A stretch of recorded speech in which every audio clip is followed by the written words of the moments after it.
Okay, so I've been meaning to say a couple things about Fairfield jumbo boxes. Now, for those not familiar with those, basically the company known as Fairfield, what they'll do is they'll take a one pack of football cards and 75 miscellaneous football cards. This is for their football collection. They do it a little differently. I think for hockey it's 100. And they'll put them all in the box. The 75 will be from various years and sets and collections and brands. Very random, very much a medley. And they'll sell them, the pack and the 75 cards. I think Rite Aid, Target, Walgreens, whatever, will sell them for about $5. I really like them, actually. Spoiler. But I thought it'd be good to give kind of an overview of what I've found to be the case generally with these. So the first thing I'd say, the only time I've ever had buyer's remorse with jumbo boxes is when I've gotten two that were too close together from the same location, often the same trip to Rite Aid. If there's like 4 or 3 or whatever there and I've gotten two, what you'll want to know is that if you do that, you might get a lot of overlap. The two might be very, very similar. And hopefully you've got a friend that you can give the extras to the doubles, or maybe you want the doubles if there's something really good. But just be aware, whatever you make of it, that's something that can happen. That if you get two from the same place close together, there can be some overlap. There can be a little more similarity than you'd like. So keep that in mind. So the thing they try to market with these, they say 1 in 4 contains a hit, and a hit is something like an autograph or a game used jersey or something. To me, that's not actually the great thing about them. Maybe I've just had bad luck in this respect because there is a lot of randomness to it, but whenever I've gotten an autographed player, it's been a player who ultimately ended up making much of a mark in the NFL.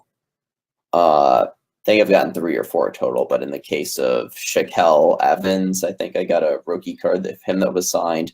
And granted, this was in like 2014, so when this was thrown in the box, from that point forward, he could have ended up having a really great NFL career. Some 4th-round picks do. But yeah, those are random, and just because you get an autographed player, it might not be a player who was a big-time, NFL player whose autograph is really good to have.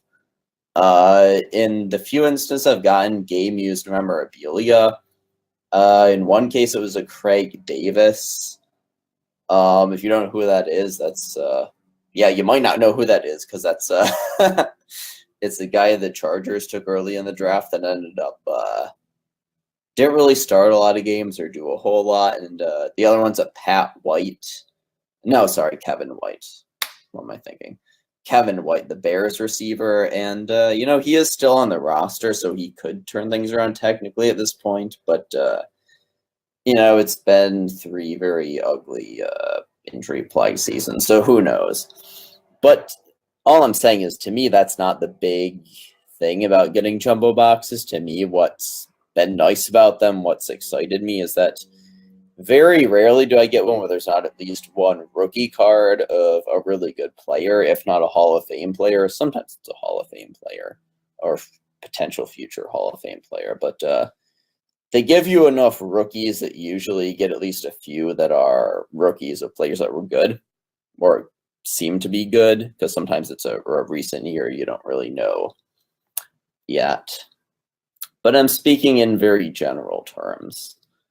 Because like I said, chronologically, the cards you'll get in here are all over the place. I think the oldest I've ever gotten are from the Topps 1980 collection, and I've gotten maybe 13 of those total. Yeah, those are exciting. I've never gotten anything older than that. I've never gotten something from, say, Topps 1979. Maybe someone has. Maybe they've done it before. Just I haven't come across one in all the boxes I've gotten. But yeah, I think in any given jumbo box, usually it'll be anywhere between 0 and 5 cards from pre-1989. And yeah, those are Topps collections, because Topps was kind of the big company back then that was putting out a lot of cards. If you like that, if you really love those collections, if you'd love to get even a couple cards from any of those collections, that's a big plus to getting the jumbo boxes. Another thing most of them almost invariably feature is at least several cards from the Pro Set 1989 collection. If you're a Pro Set junkie and you don't have a lot of cards from their 89, that's a nice thing about them, is that you'll get at least several from that. You'll almost invariably get at least several from the Pro Set 1990 collection, which is also a fun one, again, unless you just basically have the whole set already. Those are pretty cool. That's the set that was plagued with the billion error cards. So if you get 4 or 5 of those, make sure you look up online what the big error cards are to see if you got any of those. You might have gotten one of the interesting ones, maybe one of the famous ones. Who the hell knows? But it's an exciting set in general, and that kind of adds to the intrigue. There's usually several Score 1990 cards in there, which for me isn't super exciting because I already have that entire set. But it's a cool set, so if you don't already have it, accumulating a lot of those might be kind of fun for you. When it comes to cards from just sort of the whole 1990s, you're going to get some cool ones from within there, kind of all over the place. In the 1990s, they were a lot of cool collections, a lot of cool subsets, lots of brands trying to outdo each other. So there's some cool stuff. Every now and then I'll get a card from a set that I didn't know existed. So that's the exciting thing is about jumbo boxes in general, sort of the depth, that kind of lottery element to them. You never know what the hell you're going to discover. And you get cards from recent collections too. I think I've got probably upwards of 100 cards from the Topps 2012 collection and over 50 from the Topps 2014 collection, including some really good rookies in both cases. And I've never bought a pack of Topps cards from either year. So every single one of those is from a jumbo box. And again, if you're actually interested in, the recent collections, maybe now it's a little different because Topps hasn't done football since 2015. But if you're interested in those are cool. And I can't stress enough, I have gotten some cool rookies there. I've gotten, in the 2004 case, I've gotten Derek Carr. I've gotten C.J. Mosley, Chandler Jones, T.Y. Hilton in the case of the 2012 collection. But yeah, it's a lot of fun. Other than that, yeah, it's a lot of cards from some recent or semi-recent collections, a lot of the recent Score collections, anywhere between, 2006 and 2016. The other Panini brands, Contenders, Gridiron Gear, a little bit of everything. And like I said, a lot of cool stuff from the 90s. And so, it's a subjective question. It depends what you like.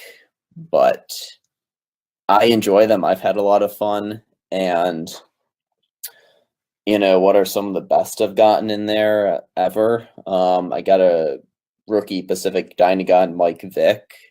Gotten a couple of rookie Ty Laws. Got a rookie Teddy Bruschi. Got a rookie Aeneas Williams. He's in the Hall of Fame now.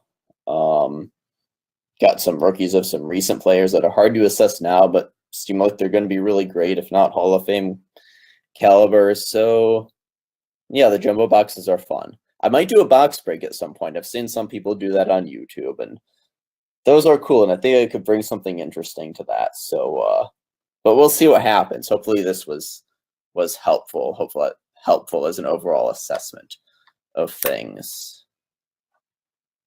So there you go.